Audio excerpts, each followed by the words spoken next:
आज हम एक बहुत ही गंभीर राष्ट्रीय संकट पर बात करने वाले हैं। एक ऐसा संकट जो हमारे घरों से लेकर हमारी इंडस्ट्रीज और हमारी पूरी अर्थव्यवस्था तक को हिला रहा है। पर हम सिर्फ समस्या की बात नहीं करेंगे, हम एक ऐसे समाधान की गहराई में भी उतरेंगे जो हमारे ही देश में, सच पूछे तो हमारे ही कचरे में छिपा हुआ है।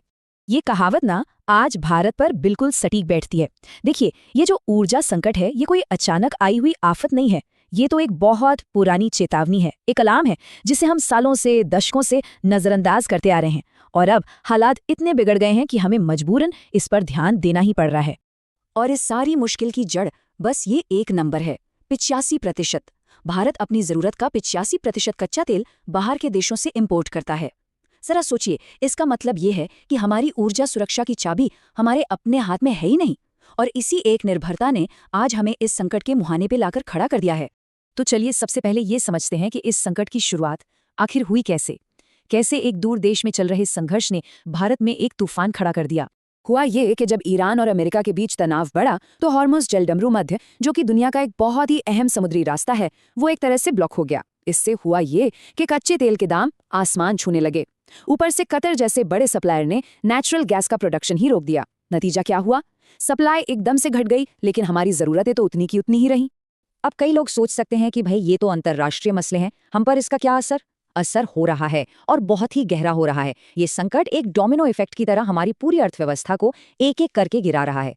देखिए, तेल महंगा होते ही हमारा इंपोर्ट बिल कई गुना बढ़ गया है। इससे डॉलर के मुकाबले रुपया 93 के ऐतिहासिक निचले स्तर तक गिर गया। अब रिजर्व बैंक रुपये को संभालने के लिए अपने विदेशी मुद्रा भंडार को बेच रहा है, जिससे हमारे रिजर्व्स बहुत तेजी से खत्म हो रहे हैं। और अगर ये हालात ऐसे ही बने रहे तो हम एक बड़ी मंदी की तरफ बढ़ सकते हैं। और इसका सीधा असर अब जमीन पर दिखने लगा है।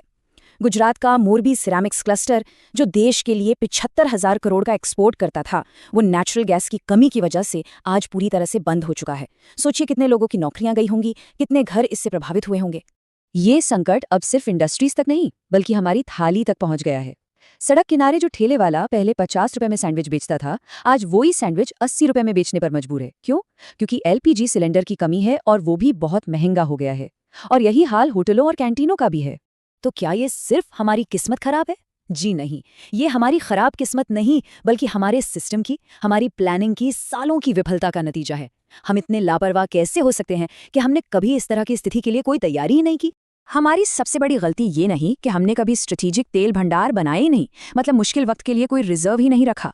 इसलिए आज हम दुनिया में जो भी तेल जिस भी दाम पर मिल रहा है, उसे खरीदने के लिए मजबूर हैं। हमारी पेट्रोलियम मिनिस्ट्री का फोकस हमेशा सिर्फ इंपोर्ट मैनेज करने पर रहा, कभी कोई आत्मनिर्भर विकल्प बनाने पर नहीं।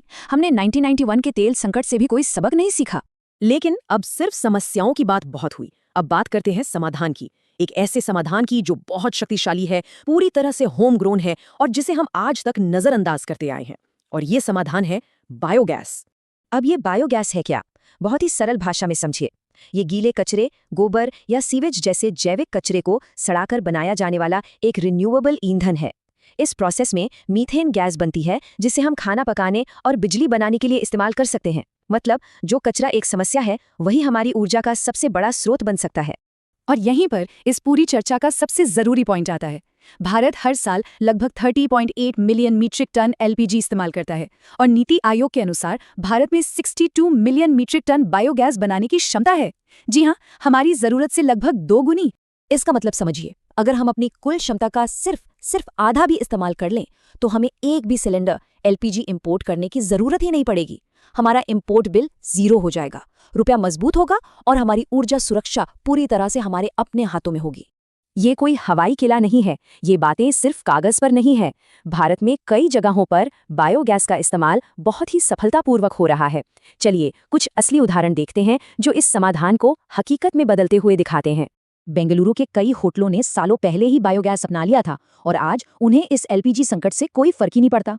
हैदराबाद की एक सब्जी मंडी अपने रोज के कचरे से बायोगैस बनाकर अपनी पूरी कैंटीन चलाती है, और पुणे में 433 परिवार अपने ही किचन के कचरे से बायोगैस बनाकर अपना किचन चला रहे हैं। और ये सिर्फ शहरों तक सीमित नहीं है। पंजाब का लमरा कांगड़ी गांव तो एक शानदार मिसाल है। इस गांव ने पिछले 10 सालों से एक भी LPG सिलेंडर इस्तेमाल नहीं किया है। गांव का सारा गोबर एक कम्युनिटी बायोगैस प्लांट में जाता है और वहां से पाइप के जरिए 44 घरों में सीधे गैस सप्लाई होती है। ये है असली आत्मनिर्भरता। तो सवाल ये उठता है कि अगर ये समाधान इतना कारगर है, तो इसे पूरे देश में कैसे लागू किया जाए। इसके लिए एक स्पष्ट और एक्शन लेने योग्य प्लान की जरूरत है। जीरोधा की एक रिपोर्ट एक बहुत ही प्रैक्टिकल 3 स्टेप का रोड मैप सुझाती है। एक ऐसा रोड मैप जो भारत को ऊर्जा के मामले में सचमुच आत्मनिर्भर बना सकता है। चलिए इसे एक एक करके समझते हैं। पहला कदम है विकेंद्रीकृत प्लांट, मतलब हर मोहल्ले में, हर सोसाइटी में या फिर हर घर में छोटे छोटे बायोगैस प्लांट लगाना। हमारे शहर रोजाना 1.6 लाख टन कचरा पैदा करते हैं। ये प्लांट उस कचरे को मैनेज भी करेंगे और उससे ऊर्जा भी पैदा करेंगे, यानी एक तीर से 2 निशाने। दूसरा कदम है कंप्रेस्ड बायोगैस यानी सीबीजी पर काम करना। इसे बड़े पैमाने पर बनाकर हमारे ट्रांसपोर्ट सेक्टर में इस्तेमाल किया जा सकता है, जिससे पेट्रोल डीजल पर हमारी निर्भरता कम होगी। सरकार की सतत स्कीम इसी दिशा में है, लेकिन उसकी रफ्तार बहुत धीमी है। अब रिलायंस जैसी कंपनियों के निवेश से उम्मीद है कि इसमें तेजी आएगी। और तीसरा और आखिरी कदम है इस बायोगैस को देश के national piped natural gas grid में मिलाना और पाइपलाइन के जरिए सीधे हमारे घरों तक पहुंचाना। जरा उस भविष्य की तस्वीर सोचिए जहां हमारी ऊर्जा साफ हो, सस्ती हो और पूरी तरह से स्वदेशी हो। तो अंत में सवाल यही उठता है कि जब समाधान हमारे अपने ही कचरे में छिपा है, तो फिर क्यों हमारी ऊर्जा सुरक्षा की बागडोर दूसरे देशों के हाथों में है? ये एक विकल्प है, एक चुनाव है जो हमें एक देश के तौर पर आज और अभी करना होगा।